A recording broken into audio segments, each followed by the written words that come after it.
வணக்கம், நான் கோகுல். இந்த கமெண்ட்ஸ் அப்படிங்கிற இந்த விஷயத்தால எவ்வளவு பிரச்சனைகள் போயிருக்கு தெரியுமா? சில ஸ்டேட்ஸ்லாம் நம்ம கேள்விப்பட்டிருப்போம். இந்த கமெண்ட் செக்ஷன்ல கண்டமேனிக்கு கமெண்ட் பண்ணிட்டாங்க. அதனால அவங்க இப்ப இறந்துட்டாங்க அப்படிங்கிற ஏகப்பட்ட நியூஸை நம்ம பார்த்திருப்போங்க. இப்போ ரீசெண்டா ஒரு சம்பவம் நடந்திருக்கு. ஒரு பிரபலமான ஒரு நடிகைன்னு சொல்லலாம், ஒரு ஆங்கர்னு சொல்லலாம், ஒரு விஜயனும் சொல்லலாம். ஸோ அவங்களுடைய மகளுக்கு தான் அந்த சம்பவம் என்பது நடந்திருக்கு. அதை பத்தி உங்ககிட்ட சொல்றேன். கண்டிப்பா உங்களுக்கு கோபம் என்பது கண்டிப்பா ஏற்படும். ஆக்சுவலா என்ன நடந்திருக்குன்னு பார்த்தோம்னா, விஜய் அர்ச்சனா அவர்கள் இருக்காங்க பாத்தீங்களா, விஜய் டிவில ஆங்கரா வருவாங்க. ஸோ அவங்களுடைய மகள் தான் ஜாரா அப்படிங்கிற ஒரு பெண். அந்த பெண் ரீசெண்டா அவங்களுடைய இன்ஸ்டாகிராம்ல ஒரு போட்டோவை பதிவேற்றம் செஞ்சாங்க. அந்த போட்டோ கீழே அசிங்கமா பேசுறது, டாக்ஸிக்கான வார்த்தைகளை யூஸ் பண்றது, ரொம்ப தவறுதலா பேசுறது, அடுத்தவங்க எப்படி என்ன நினைச்சுக்கிட்டோம், நம்மளுக்கு என்ன, நம்ம கண்ட மேனிக்கு கமெண்ட்ஸ் பண்ணுவோம் அப்படின்ட்டு ஒரு சிலர் இங்க சுத்திக்கிட்டு இருக்காங்க. ஸோ அவனுங்க பார்த்த வேலை தான் இப்போ அந்த பெண் ஒரு டெக்ஸ்ட் போல்டா போட்டிருக்குங்க. உண்மையாவே அந்த பெண்ணை அப்ரிஷியேட் பண்ணலாம். ஸோ அந்த மாதிரி ஒரு டெக்ஸ்ட்டை இப்போ அந்த பெண் போட்டிருக்கு. அதுல ஆழமான வார்த்தைகள் என்பது இருக்கு. அது போக போக உங்ககிட்ட சொல்லிடுறேன். ஆக்சுவலா இப்போ ரீசெண்டா என்ன நடந்திருக்குன்னு பார்த்தோம்னா, அந்த பெண் ஒரு ரோட்ல ஒரு பிளாக் கலர் சாரி கட்டிக்கிட்டு, ஒரு லூஸ் ஹேர்ல ஒரு ஹேண்ட்பேக் போட்டுக்கிட்டு ஒரு போட்டோ எடுத்திருக்காங்க. அதை இன்ஸ்டாகிராம்ல போட்டிருக்காங்க. அது போட்ட உடனே இந்த கமெண்ட் செக்ஷன்ல என்னென்ன கேட்டிருக்கானுங்க தெரியுமா? ஸோ அதை உங்களுக்கு நான் படிச்சு காட்டுறேன். அதாவது, red light area, how much per our, reminds me bypass road, will you sleep with me அப்படின்ட்டு எவ்வளவு கேவலமா பேசணுமோ அந்த அளவுக்கு கேவலமா பேசியிருக்காங்க அந்த சின்ன பொண்ணை பார்த்து. ஆக்சுவலா அவங்களுடைய வீட்டுல அவங்களுக்கு அம்மா, தங்கச்சி, பொண்டாட்டி அப்படின்ட்டு இத்தனை பேர் இருப்பாங்க இல்லையா? அவங்க இந்த மாதிரி போட்டோஸ் போடும்போது இவனுங்க போயிட்டு அந்த போட்டோஸ் கீழே கமெண்ட் செக்ஷன்ல இப்படி பண்ண மாட்டாங்க. ஐயோ, அது நம்ம அம்மாவாச்சு, தங்கச்சியாச்சு, ஒய்ஃப் ஆச்சு அப்படின்ற அந்த எண்ணம் இருக்கும். அதே மாதிரி தானே அடுத்தவங்களுடைய பொண்ணும், அதே மாதிரி தானே அடுத்து இருக்கக்கூடிய அந்த பெண்ணும். அது யாரா வேணா இருக்கட்டும், எல்லாருக்குமே ஒரு மதிப்பு என்பது கொடுக்க வேணாவா? ஏன் கொஞ்சம் கூட இந்த வரைமுறை இல்லாமையே நம்மளுடைய சொசைட்டில ஒரு சிலர் இப்படி பண்ணிக்கிட்டு இருக்காங்கன்னு தெரியல. இங்க நிறைய பேர் கரெக்டா இருக்காங்க. ஒரு சில டாக்ஸிக் பீப்புள் பண்றதால இங்க ஒரு இங்க ப்ரொஜெக்ட் ஆகுறது மொத்தமா தப்பா ப்ரொஜெக்ட் ஆகுது. தயவு செஞ்சு திருந்துங்கடா. அவங்க சொல்றாங்க, இந்த மாதிரியான கமெண்ட்ஸை பார்த்து எனக்கு ஒரு ஹார்ட் பிரேக்கிங்கா இருக்கு. என்ன நடந்திருக்கு அப்படிங்கிற அந்த உண்மையை அந்த பெண்ணே சொல்லியிருக்காங்க. ஆக்சுவலா ஸோ அந்த போட்டோ எங்க எடுக்கப்பட்டிருக்குன்னா, அவங்களுடைய அப்பா ஒர்க் பண்ணக்கூடிய ஒர்க் பிளேஸ்ல ஒரு டின்னருக்காக போயிருக்காங்க. ஸோ அந்த டின்னர் முடிச்ச பிறகு ஒரு எம்டி ரோட்ல அவங்க அப்பா தான் அந்த பெண்ணை போட்டோ கிளிக் என்பது அந்த இடத்துல ஏற்பட்டிருக்கு. அவங்க இந்த இடத்துல இப்படி ஒரு ஜஸ்டிஃபை கொடுக்கணும்னு அவசியமே கிடையாது. அது அவங்களுடைய விருப்பம்.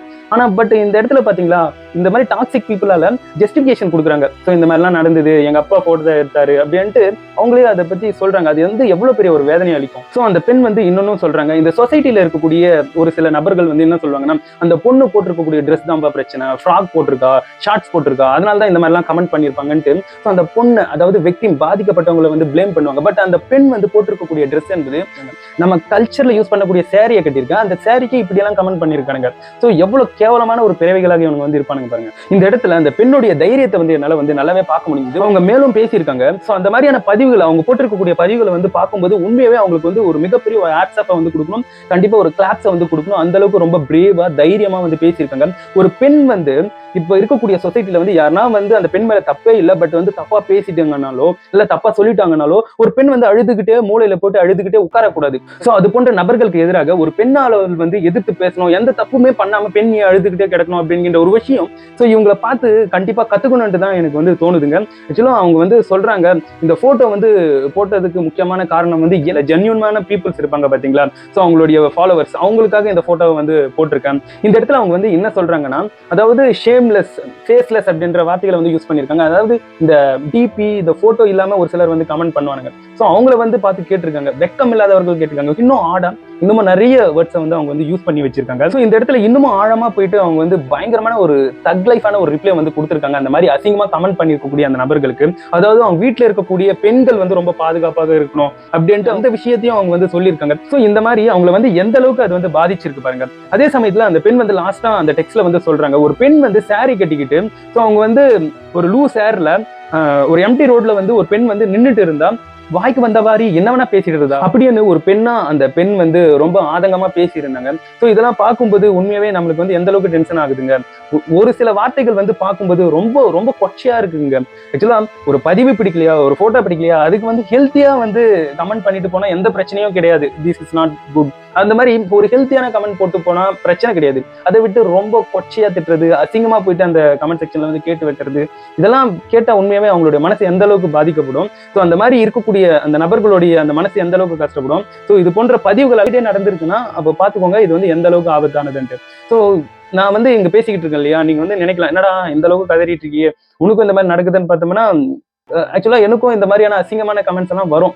ஸோ இதுல வந்து மறைக்கிறதுக்கு ஒண்ணுமே கிடையாது. Jokes abort. பட் நானும் அந்த மாதிரி கமெண்ட்ஸ் எல்லாம் அசிங்கமா பார்த்துக்கிட்டு தான் இருக்கேன். பட் என்ன பண்றது, அப்படியே கடந்து அப்படியே போயிட்டு இருக்கோம். ஸோ எல்லாம் மறுத்து போச்சு, பிரச்சனை கிடையாது. பட் நாங்க இங்க எடுத்துக்க வேண்டியது வந்து இந்த ஹெல்த்தியான விஷயத்தை தான் எடுத்துக்கணும். இந்த தேவையில்லாத அசிங்கமா பேசக்கூடிய விஷயங்களை வந்து கண்டிப்பா எடுத்துக்க கூடாது. அது வந்து என்னுடைய அட்வைஸும் கூட. இங்க சோசியல் மீடியாவை சார்ந்த நிறைய நபர்கள் வந்து இருந்துகிட்டு இருக்கோம். ஸோ நிறைய பேர் வந்து போட்டோஸ் வீடியோஸ் ஏகப்பட்ட கண்டென்ட்டை வந்து பதிவு பண்ணிக்கிட்டு இருக்கோம். ஸோ பட் இங்க இந்த பேடா டாக்ஸிக்கா இருக்கக்கூடிய பீப்புள்ஸ் வந்து பிடிக்கலையானா ஸ்கல் பண்ணி விட்டு போயிடுங்க. அப்படி திருப்பி திருப்பி வருதுன்னா பிளாக் பண்ணிடுங்க. கரெக்டா பண்றாங்க பாருங்க நிறைய பேர் பிளாக். அந்த மாதிரி கரெக்டா பிளாக் பண்ணி விட்டு போங்க. ஏன் இந்த மாதிரி தேவையில்லாம அசிங்கமா பதிவுல வந்து போடுறீங்க அப்படிங்கிற ஒரு விஷயத்தை கேட்டுட்டு ஸோ இந்த வீடியோ வந்து இதோட நான் முடிக்கிறேன். எனிவே நண்பர்களே, நான் வந்து உங்களை அடுத்த ஒரு வீடியோல பாக்குறேன். ஏன்னா தப்பா பேசியிருந்தா அதை செஞ்சு மன்னிச்சுக்கோங்க. அந்த அளவுக்கு எமோஷனலா இருந்தது எனக்கு. ஸோ என்ன பேசியிருந்தா மன்னிச்சுக்கோங்க. நான் வந்து உங்களை அடுத்த ஒரு வீடியோல பாக்குறேன். பாய்.